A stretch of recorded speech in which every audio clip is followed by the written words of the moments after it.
Hay un elemento en el universo de Resident Evil que lo cambia todo, uno que está presente, aunque a veces no lo veamos, en el origen de cada monstruo, de cada arma biológica y de cada catástrofe. Es el punto de partida de toda la historia y el núcleo mismo de Resident Evil. Y no es el virus T, tampoco el G ni el C, ni el Uroboros. Es uno mucho más antiguo, más puro y más aterrador. Estoy hablando del virus progenitor. Y si crees que estoy exagerando su importancia, piénsalo otra vez. El progenitor no solo puede crear vida, puede rehacerla, puede destruirla y puede llevarla hacia una dirección completamente nueva, imposible para cualquier otra forma de ingeniería biológica conocida por el ser humano. Todos los horrores del universo de Resident Evil existen gracias a este virus primigenio. El progenitor es un retrovirus de ARN, esférico en forma y de un tamaño sorprendentemente grande, hablando en términos de virus, lo que ya nos da una pista sobre su enorme capacidad de almacenamiento genético. Y es que entender cómo funciona este virus es fundamental para comprender todo lo que vino después. A diferencia de otros virus convencionales, el progenitor no solo infecta y destruye células. Cuando entra en un organismo, reescribe el programa genético de sus células a nivel estructural, forzando una síntesis de proteínas y ácidos nucleicos completamente nueva. Esto quiere decir que el virus transforma la célula desde su base. Y aquí es donde se vuelve realmente interesante. Una vez dentro del cuerpo, el virus provoca una evolución acelerada. Los tejidos del huésped mutan, se fortalecen y se adaptan. El cuerpo cambia para volverse más resistente y más eficiente.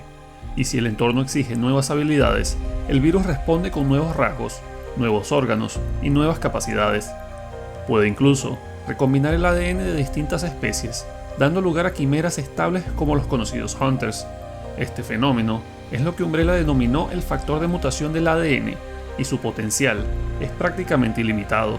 Si estas mutaciones pudieran dirigirse adecuadamente en un entorno del laboratorio, cualquier resultado biológico imaginable podría lograrse, pudiendo crear literalmente cualquier cosa. Ahora bien, los virus comunes solo pueden infectar células con receptores compatibles.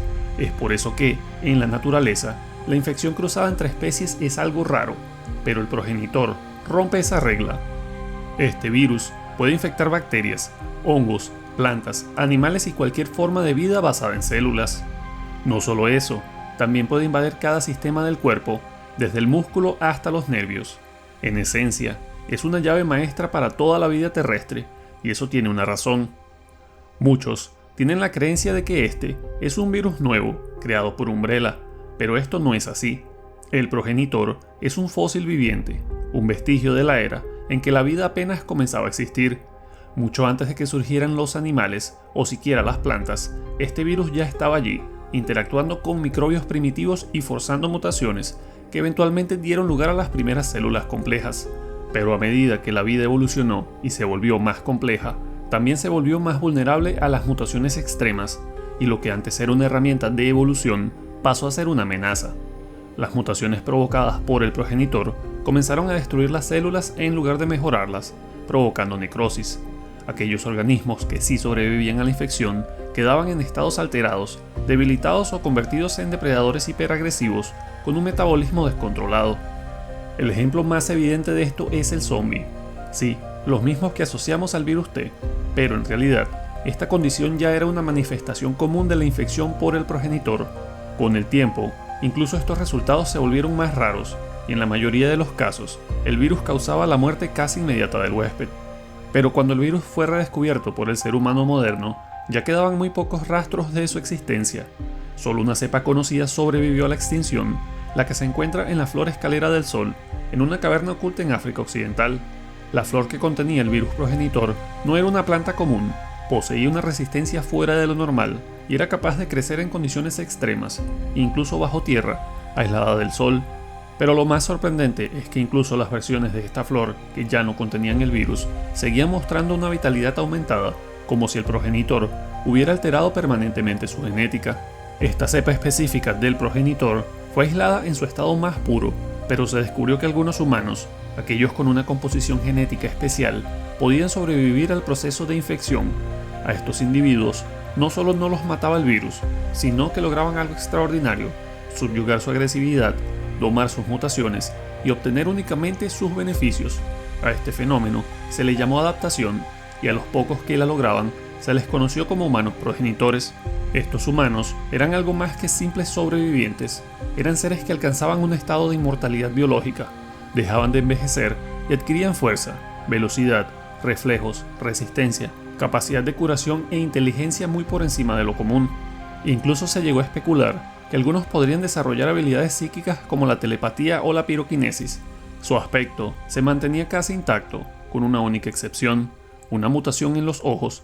Estos se tornaban rojos, con una apariencia reptiliana y brillaban con bioluminiscencia cuando experimentaban emociones intensas. Si Wesker te vino a la mente, es porque él es un ejemplo incompleto de uno de estos individuos. Con el tiempo, el pueblo en Dipaya descubrió esta flor en su forma más pura. Para ellos, la flor no era solo una planta, era sagrada, estaba ligada a su dios solar y formaba parte central de sus rituales. Consumir la flor era un acto divino, un juicio de vida o muerte. Aquellos que sobrevivían al ritual se convertían en humanos progenitores y eran coronados como reyes. La adaptación era extremadamente rara, pero quienes lo lograban gobernaban durante siglos. La inteligencia aumentada que otorgaba el virus les permitió desarrollar técnicas de construcción avanzada, lo que hizo que el reino en Dipaya fuera tecnológicamente superior a sus contemporáneos. De hecho, sus habilidades arquitectónicas fueron transmitidas a sus descendientes modernos y usadas para restaurar ruinas por todo el mundo. Esto, sumado a que los desarrolladores de Resident Evil 5 intentaron vincular el lugar del origen del virus con el nacimiento de la civilización, nos sugiere que el reino en Dipaya podría haber sido el primer gran reino humano de la historia, y que la humanidad misma fue moldeada sin saberlo por el progenitor. Durante esa época antigua, es muy posible que el progenitor también haya sido responsable de generar por mutación el parásito conocido como las plagas. Los Endipayas, en su intento de manipular estas formas de vida, comenzaron a crear las primeras armas biológicas vivientes, pero estas criaturas, o quizás otros mutantes nacidos del virus, eventualmente destruyeron el reino subterráneo. Las ruinas fueron selladas y protegidas por los últimos sobrevivientes, junto con el Jardín del Sol y la flor original. Muchos siglos después, durante la era de la exploración, el naturalista Henry Travis registró las leyendas endipayas sobre la flor en su libro. Aunque su obra fue ignorada y desestimada por la mayoría, un ejemplar raro terminó en las manos del aristócrata Oswald Spencer. Fascinado por sus implicaciones, Spencer realizó una expedición junto a Lord Edward Ashford y el Dr. James Marcus. En 1966 encontraron la flor y con ella el virus. Al estudiarlo, Marcus comprendió su naturaleza. Vieron que no solo destruía, sino que creaba, que podía originar vida, y con eso lo bautizó como el progenitor. Ese descubrimiento fue el verdadero inicio de Umbrella. La corporación fue fundada con un objetivo doble, usar el virus tanto para fines médicos como militares, pero había un problema. El virus ahora era tan letal que ningún humano moderno podía sobrevivir a su exposición, ni siquiera alguien como Albert Wesker. Por eso, nació el proyecto del virus T, una versión miles de veces más débil, que pudiera ser usada en sujetos de prueba sin matarlos.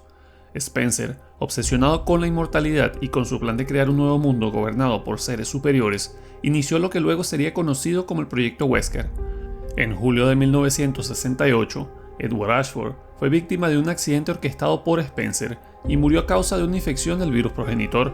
Pero antes de fundar Umbrella oficialmente, Spencer ya estaba haciendo experimentos secretos en su mansión en Arklay.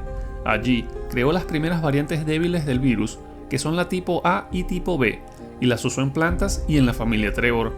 Lisa Trevor fue una de las pocas en mostrar adaptación parcial, ya que ganó inmortalidad, pero al precio de una necrosis avanzada y un colapso mental irreversible. Por su parte, Marcus realizó sus propios experimentos en la instalación de entrenamientos de ejecutivos de Umbrella.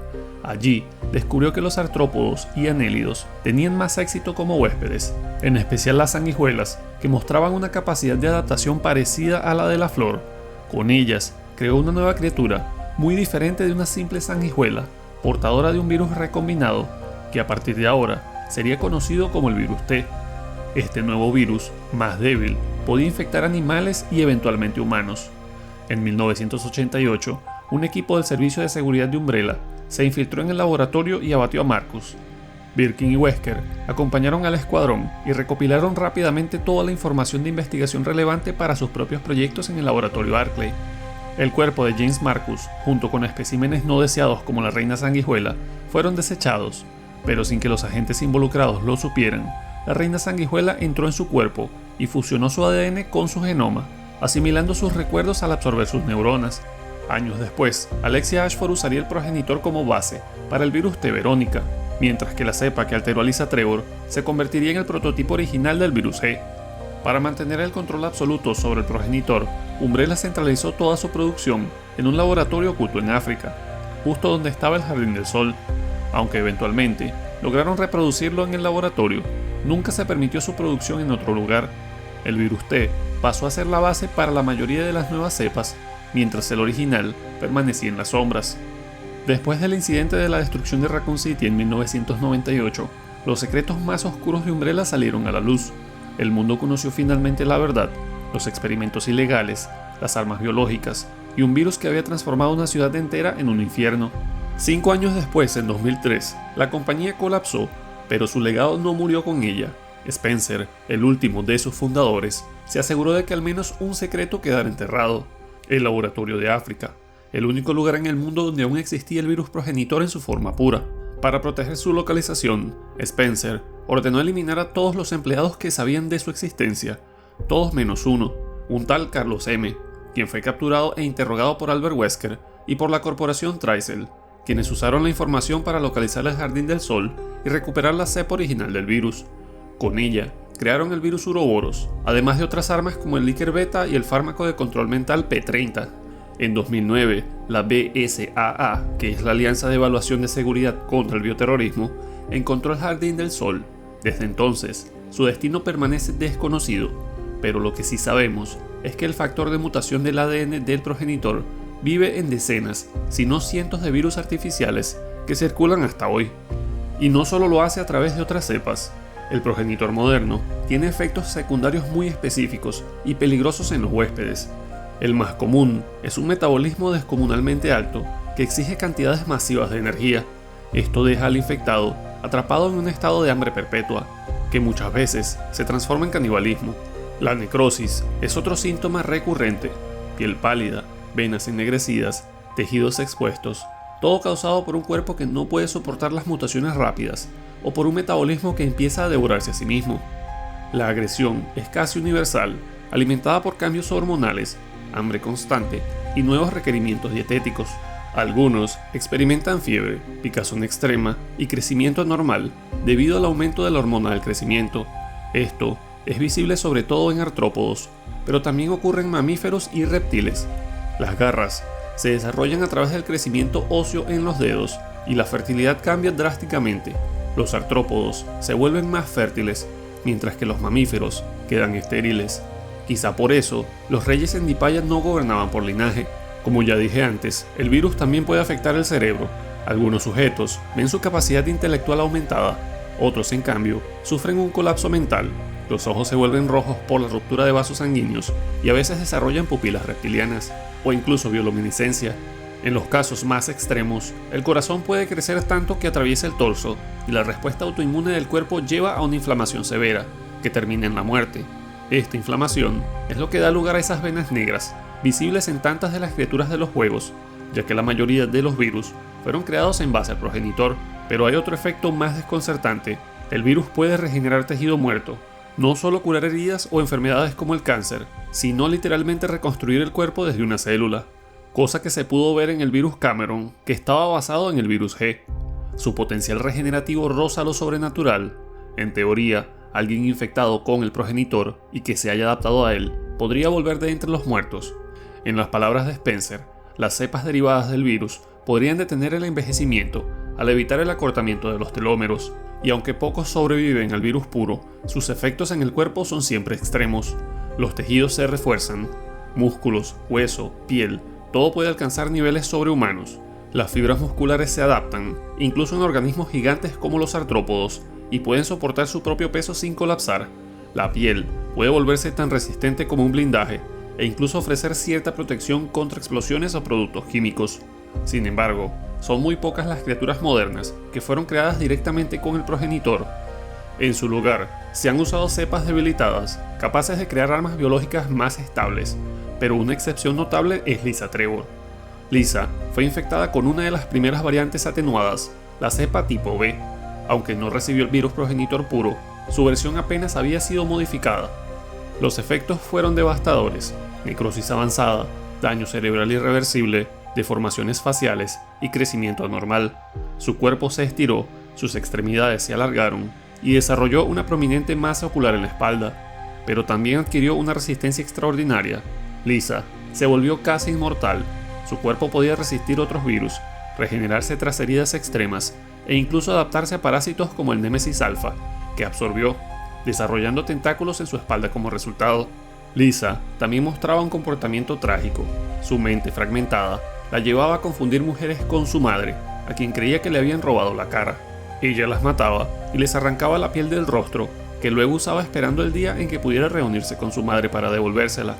También lo hacía para ocultar su propia desfiguración, lo que revela una conciencia dolorosa sobre lo que se había convertido. Durante años, Lisa fue sometida a todo tipo de experimentos. Sobrevivió a múltiples infecciones, a ser abandonada por Umbrella con signos vitales indetectables durante 3 días y a una lluvia de disparos por parte del equipo STARS. Incluso intentó acabar con su propia vida, lanzándose a un pozo tras encontrar los restos de su madre, pero ni siquiera eso fue suficiente para matarla. Finalmente, su desesperación se transformó en ira cuando vio a Wesker en la mansión de Spencer y recordó que él era uno de los responsables de todo su sufrimiento. Ella lo persiguió con una ferocidad imparable. A pesar de sus nuevos poderes, Wesker apenas pudo contenerla, atrapándola bajo un enorme candelabro. Allí, Lisa fue finalmente destruida por la explosión de la mansión.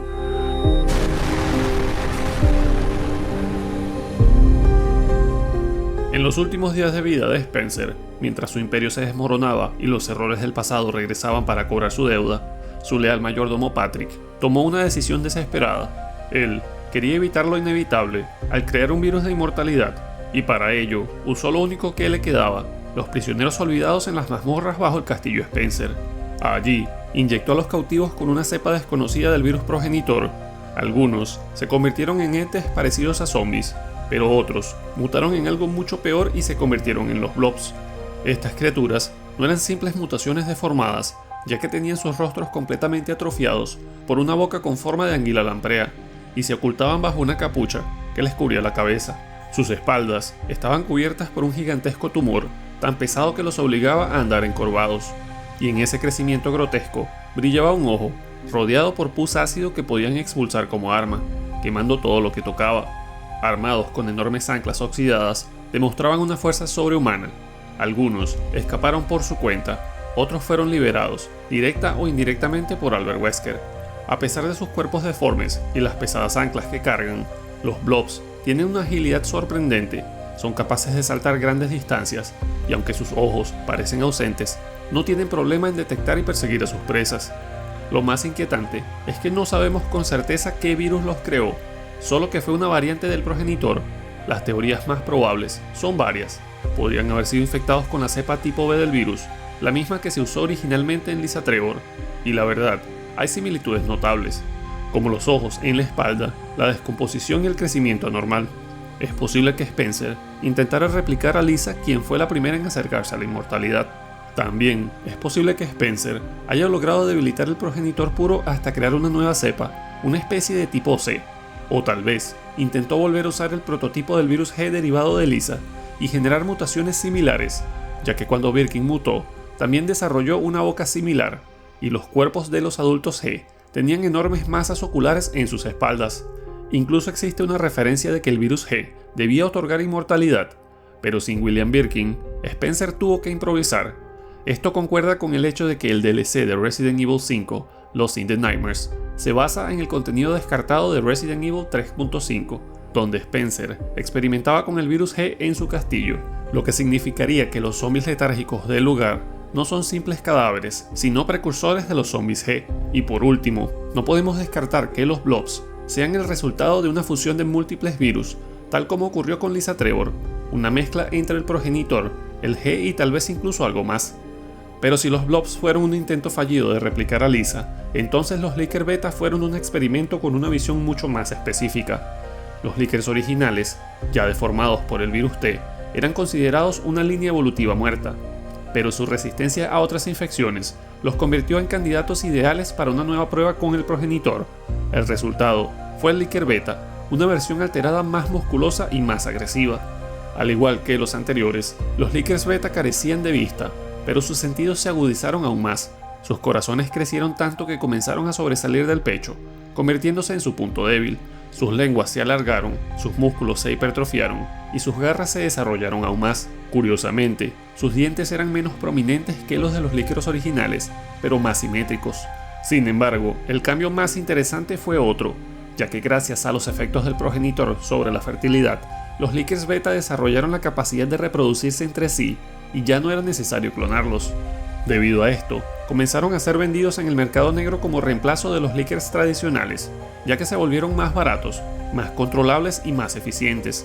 Incluso fueron utilizados por fuerzas rebeldes durante la Guerra Civil en la República Eslava Oriental, donde cazaban en jaurías y eran controlados por un parásito plaga dominante. Sin embargo, en los experimentos de Umbrella con el virus progenitor, hubo una criatura que destacó por encima del resto, una que no solo sobrevivió, sino que evolucionó hasta convertirse en algo completamente nuevo. No era humano ni era planta, sino que eran sanguijuelas, y bajo el mando del Dr. James Marcus, estas criaturas alcanzaron un nivel de mutación, coordinación y letalidad que ni siquiera la misma Umbrella esperaba. Las sanguijuelas fueron los primeros organismos no vegetales que demostraron una compatibilidad estable con el progenitor, ya que no solo sobrevivieron a la infección, sino que se adaptaron. Y más allá de eso, cambiaron para siempre. Lo que Marcus creó no fueron parásitos, sino organismos nuevos, independientes, inteligentes y con un comportamiento grupal que rozaba la conciencia colectiva. Al principio, las sanguijuelas mutadas sucumbieron al metabolismo acelerado típico del virus y recurrieron al canibalismo para sobrevivir. Pero con el tiempo, algo cambió. Desarrollaron una naturaleza social nunca antes vista en anélidos. Se movían en sincronía, cazaban juntas y parecían fusionarse como un solo cuerpo. Incluso imitaban comportamientos humanos, en especial los del propio Marcus, quien las alimentaba. Este nivel de imitación no es accidental, sino que es una señal clara de inteligencia avanzada. Su capacidad reproductiva también se multiplicó. Como los Licker Beta, estas sanguijuelas eran máquinas de hacer crías, ya que ponían cientos de huevos que eclosionaban en cuestión de horas, como se vio en el Ecliptic Express. Cada una crecía hasta los 20 centímetros, desarrollaba dientes afilados en la parte inferior y una protuberancia dorsal que parecía un órgano ocular. Pero a diferencia de las sanguijuelas comunes, estas no succionaban sangre, sino que rasgaban carne. Y peor aún, al hacerlo inyectaban una sustancia viscosa que contenía su cepa viral. Esta sustancia, cargada de partículas virales, infectaba al huésped en segundos y lo convertía rápidamente en zombie. Sus cuerpos estaban cubiertos por una cutícula transparente, altamente permeable. Esta piel dejaba pasar el virus, lo que facilitaba la infección, pero también las volvía vulnerables. La luz solar las destruía, descomponiendo sus células desde el exterior, y su sensibilidad química las hacía especialmente débiles al fuego, los ácidos y los gases tóxicos. La sustancia que secretaban actuaba también como un adhesivo. Esto, combinado con la cutícula permeable, permitía que múltiples sanguijuelas se unieran para formar una sola criatura. Y no solo eso, podían cambiar su textura y color externo y adoptar la forma de un ser humano. Esto les permitía ocultarse a plena vista. Así nació el Mimicry Marcus, una masa de sanguijuelas que imitaba al Doctor con un cuerpo humanoide improvisado. Esta criatura podía mantenerse quieta durante horas como una estatua, esperando a alguien para emboscarlo. Cuando se movía, su forma se volvía más inestable, pero usaba extremidades como látigos y una boca formada en su cara para atacar. Y aunque no está del todo claro cómo, es posible que las sanguijuelas compartieran entre sí los nutrientes que absorbían, tal vez lo hacían intercambiando fluidos. Cuando el Mimicry Marcus sufría demasiado daño, el resultado era una desarticulación completa. El cuerpo humanoide se inflaba, luego explotaba, esparciendo cientos de sanguijuelas al entorno. Pero si se prendía fuego el Mimicry, toda la colmena moría antes de reaccionar. Y si se exponían al sol, las células perdían su cohesión y el cuerpo se deshacía lentamente. Curiosamente, los Mimicry Marcus encontrados en 1998 jamás conocieron al verdadero Marcus, lo que plantea una posibilidad interesante. O las sanguijuelas heredan memoria genética de generación en generación, o fueron instruidas por la reina. Hablando de ella, la reina sanguijuela es uno de los experimentos más enigmáticos de todo Resident Evil.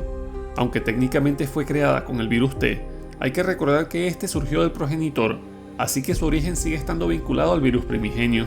Esta reina no era solo una mutación, sino que era un híbrido, una quimera entre humano y sanguijuela, comparable a los chupacerebros de Resident Evil 3, que había absorbido ADN humano y lo había incorporado a su estructura. La reina tenía una capacidad única, podía absorber otros organismos y sus recuerdos, ya que ésta entró al cadáver de Marcus, reparó sus células, se fusionó con él y poco a poco se convirtió en él. Su apariencia, su voz, sus memorias, todo. Pero no era una ilusión, ella creía que era Marcus. A diferencia del Mimicry, no era una colonia, era una sola criatura, con un cuerpo unificado, más refinado y más consciente. Y sí, podía manipular a las otras sanguijuelas, quizás mediante feromonas, vocalizaciones o por algún tipo de inteligencia superior. También podía cambiar de forma y mostrarse como un joven Marcus o como su versión anciana. Esto podría deberse a mejoras genéticas, al tiempo prolongado de adaptación de casi una década, o simplemente el resultado de haber fusionado su cuerpo con un humano real. Esta criatura era hermafrodita, lo cual encajaba con su rol como reina, y también era caníbal, ya que se alimentaba de otras sanguijuelas.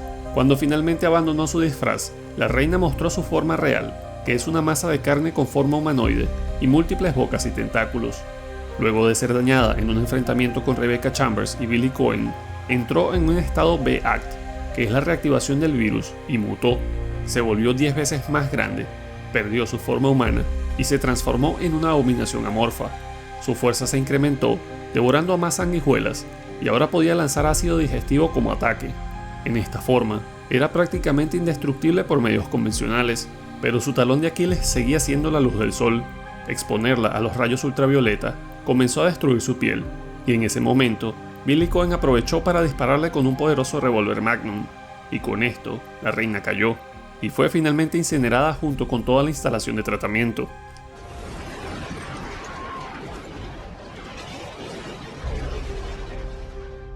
Volviendo a la línea principal, durante los últimos días de Umbrella y los primeros pasos de Trycel como su sucesor, los intentos por domesticar el virus progenitor no cesaron.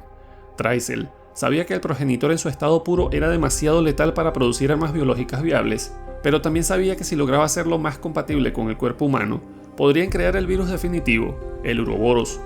En ese proceso, surgieron mutaciones imprevistas. Una de ellas fue la aparición de zombies de comportamiento extraño, criaturas débiles que no podían mantenerse en pie y que adoptaban una táctica de caza pasiva.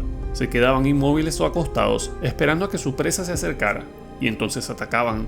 Muy similares a los llamados Line Zombies, estos sujetos no presentaban la descomposición severa de los zombies del virus T, pero eran considerablemente menos formidables.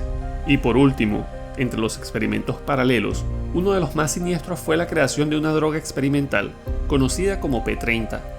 La P30 no era un virus, sino que era una sustancia química derivada, al menos parcialmente del progenitor, posiblemente a través de una proteína o una hormona sintetizada por el virus en un huésped adaptado. El propósito de esta droga era crear un arma biológica humanoide obediente, fuerte y completamente manipulable. El P30 otorgaba al usuario fuerza, agilidad, reflejos y velocidad sobrehumanos. Aunque no alcanzaban el nivel de un huésped que se hubiera adaptado al progenitor, sus capacidades físicas eran muy superiores a las de cualquier ser humano normal. Pero lo más perturbador no era su poder físico, era lo que les hacía a la mente. El usuario de P30 perdía la voluntad, no perdía la inteligencia ni la conciencia. Sabía lo que estaba haciendo, pero no podía evitarlo. Se volvía extremadamente susceptible a comandos externos y mantenía su lucidez, pero sus emociones se suprimían y la agresión se intensificaba. En otras palabras, el cuerpo respondía a órdenes, incluso si la mente gritaba en contra. Y aunque la conciencia podía resistirse, dosis más altas y exposición prolongada terminaban apagando toda oposición. El gran inconveniente era su corta duración. El cuerpo metabolizaba el P30 rápidamente, lo que hacía que el efecto desapareciera en minutos. Una vez fuera del sistema, el sujeto recuperaba su voluntad y perdía sus habilidades mejoradas. Para solucionar esto, Trycel desarrolló un dispositivo implantable en el pecho. El aparato se fijaba al hueso y administraba dosis constantes de P30 directamente en el sistema circulatorio. El suministro podía ser controlado de forma remota, lo que permitía mantener al usuario en un estado perpetuo de obediencia. Sin embargo, el P30 fue descartado para el proyecto Uroboros debido a su temporalidad, pero su desarrollo continuó en paralelo al proyecto Plaga, como una forma de control mental militar. Uno de los sujetos de prueba fue Jill Valentine. Trycel implantó en su pecho el dispositivo dispensador de P30 y durante meses la mantuvo bajo su control. Jill conservaba su conciencia, pero era incapaz de actuar por voluntad propia. Ella fue utilizada como arma y como herramienta, y solo gracias a Creed Redfield y Shiva Alomar, Jill fue finalmente liberada. Se desconoce si el uso prolongado del P-30 causó daños permanentes en Jill, tanto físicos como psicológicos, pero el experimento sirvió para comprobar que el P-30 no producía mutaciones visibles, ya que era una sustancia química y no un virus. No otorgaba regeneración ni aumentaba la vitalidad, y se cree que actuaba directamente sobre el equilibrio hormonal del cuerpo, afectando el sistema endocrino y suprimiendo el libre albedrío. Una de las teorías más interesantes es que el P-30 podría estar basado en una hormona maestra sintetizada por células infectadas con progenitor. Esta sustancia actuaría sobre la glándula pituitaria, desencadenando un alza del metabolismo, aumento en la producción muscular, disminución de la inhibición conductual y supresión del juicio racional. Algo muy interesante es la similitud entre los efectos mentales del P-30 y el estado psicológico de los Yao, criaturas humanas mutadas por el virus C. Ambos parecen compartir una pérdida parcial de identidad, combinada con la obediencia forzada, lo que plantea una idea nueva: usar el P-30 no solo para controlar a los humanos, sino también para controlar a todas las armas bioorgánicas. Pero esto es una idea que podríamos investigar en futuros videos. Por ahora, llegamos al final de este video. Espero que te haya gustado, y si es así, recuerda darme un like, suscribirte si aún no lo has hecho, y activar la campanita de notificaciones para estar al tanto de mis nuevos videos. Nos vemos en el próximo.